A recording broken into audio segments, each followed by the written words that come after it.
Assalamualaikum warahmatullahi wabarakatuh. Di sini kami kelompok 15 akan menjelaskan tentang hukum ampere.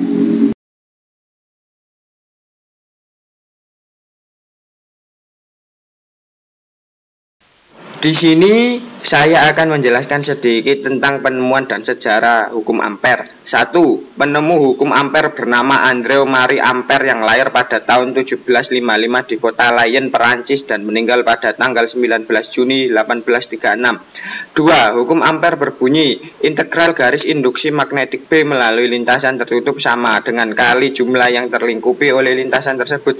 3. Hukum ampere ditemukan dengan tidak sengaja atas percobaan Oersted. 4.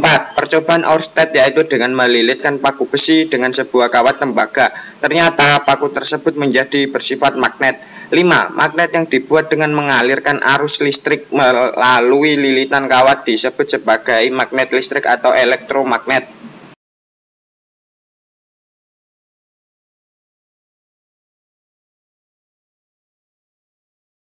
6. Elektromagnet bersifat sementara atau tidak tetap. Bila aliran listrik dimatikan, maka sifat kemagnetannya akan hilang. 7. Hasil dari percobaannya, Oersted mengambil sebuah kesimpulan bahwa di sekitar arus listrik terdapat medan magnet yang dapat mempengaruhi kedudukan magnet jarum. 8. Oersted mendapatkan bahwa arah penyimpangan kutub utara magnet jarum sesuai dengan arah ibu jari tangan kanan dan arah arus listrik pada kawat sesuai dengan arah jari-jari lainnya. 9. Akhirnya Ampere menemukan hukum matematika untuk menghitung gaya tersebut. Hukum ini kemudian terkenal dengan nama hukum Ampere. 10. Ampere merupakan ilmuwan pertama yang mengembangkan alat untuk mengamati bahwa dua batang konduktor yang diletakkan berdampingan dan keduanya mengalirkan listrik searah akan saling tarik-menarik dan jika berlawanan akan saling tolak-menolak. 11. Yang menjadi dasar teori elektromagnet ciptaan Maxwell tahun 1865.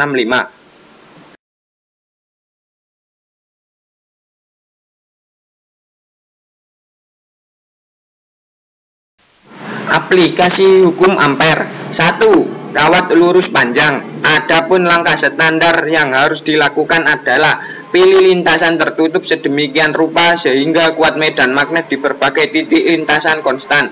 Vektor medan magnet dan vektor elemen lintasan selalu membentuk sudut yang konstan untuk semua elemen lintasan.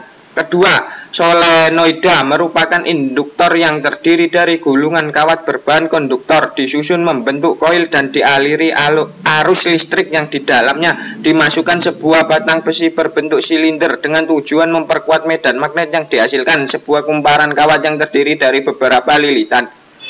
Ketiga, toroida merupakan sebuah solenoida yang dilengkungkan sehingga berbentuk lingkaran kumparan dan memiliki arah arus listrik melingkar.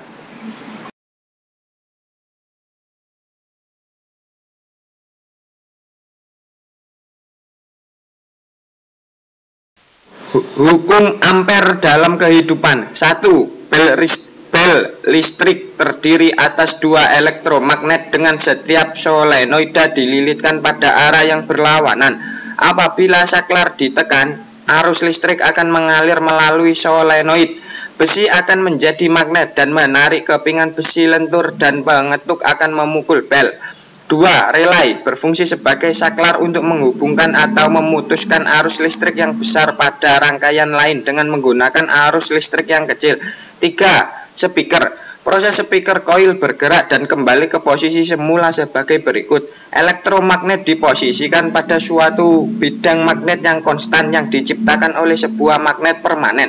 Kedua magnet tersebut, yaitu elektromagnet dan magnet permanen, berinteraksi satu sama lain seperti dua magnet yang berhubungan pada umumnya.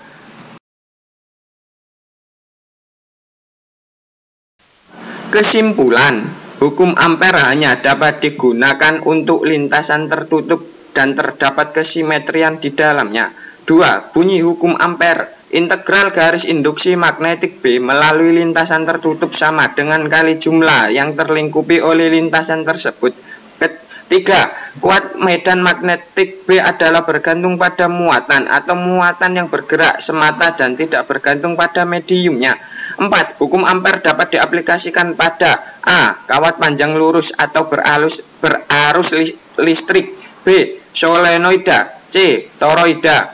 5. Solenoida adalah salah satu jenis kumparan terbuat dari kabel panjang yang dililitkan secara rapat dan dapat diasumsikan bahwa panjangnya jauh lebih besar daripada diameternya. 6.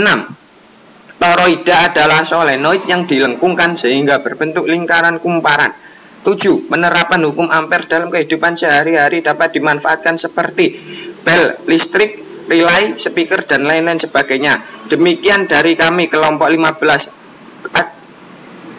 Ada kurang lebihnya mohon dimaafkan. Sekian. Assalamualaikum warahmatullahi wabarakatuh.